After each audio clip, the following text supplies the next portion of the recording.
ओम नमो भगवते वासुदेवाय। अध्याय दूसरा।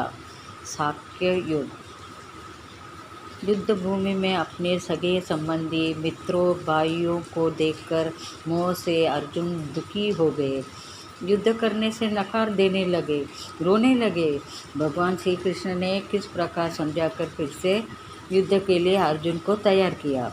भगवान श्री कृष्ण अर्जुन को समझाते हुए कहते हैं कि तू अयोग्य व्यक्ति के लिए शोक कर रहा है। अयोग्य, अधर्मी, अन्यायी, अत्याचारी लोगों के लिए न्याय की बातें कर रहा है। तू क्षत्रिय है, तेरा धर्म युद्ध करना है। युद्ध से डरना तेरे लिए योग्य नहीं है। एक तो तुम लोग युद्ध में मारे जाओगे और स्वर्ग को प्राप्त होंगे, या जीत कर पृथ्वी के राज्यों को भोगेंगे। अर्जुन श्री कृष्ण भगवान से पूछते हैं कि रणभूमि में मैं भीष्म पितामह और गुरु द्रोणाचार्य के इनके विरुद्ध बाण से कैसे युद्ध करूं? ये दोनों ही पूजनीय हैं।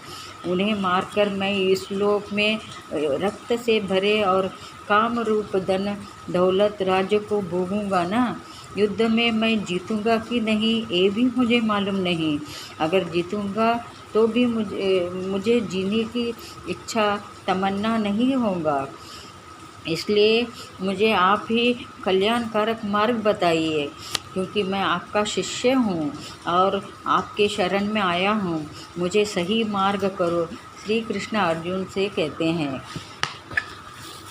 धर्मोचित युद्ध न करने से स्वधर्म और कीर्ति को गवा बैठोगे, पापी बन जाएंगे। आज तक जो नाम तुमने कमाया है, कीर्ति कमाया है, जो लोग तुम्हें सम्मानित दृष्टि से देखते थे, वही लोग कहेंगे युद्ध के डर से भाग खड़ा हुआ।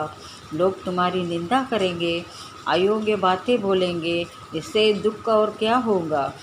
युगों तक लोग आपके अपकीर्ति के बारे में बोलते रहेंगे। जय पराजय, सुख दुख, लाभ हानि सबको समान समझ के युद्ध के लिए तैयार होना।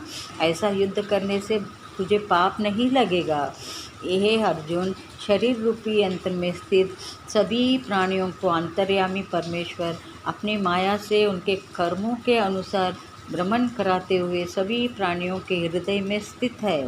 हे अर्जुन, तो सब तरह से उस परमेश्वर को शरण लेना। परमात्मा की कृपा से तुझे परम शांति और सनातन धर्म धाम प्राप्त होगा। श्री कृष्ण कहते हैं, जिसकी इंद्रियां वश में हैं उन्हीं का बुद्धि स्थिर रहता है। किसी एक ही चीज़ के बारे में सोचने से, बार बार सोचने से उस चीज़ को प्राप्त करने की इच्छा उत्पन्न होता है। इच्छा के कारण उस चीज़ वस्तु को पाना चाहता है। वह वस्तु न प्राप्त होने से क्रोध उत्पन्न होता है और क्रोध से अविवेक उत्पन्न होता है। अविवेक से स्मरण शक्ति भ्रष्ट होता है।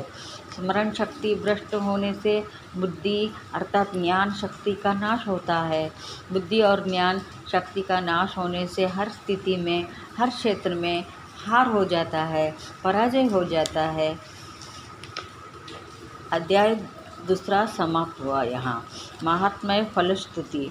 जो इस दूसरे अध्याय को पढ़ता है या सुनता है, उसे मन की शांति और मुक्ति मिलती है, अपार धन की प्राप्ति होती है।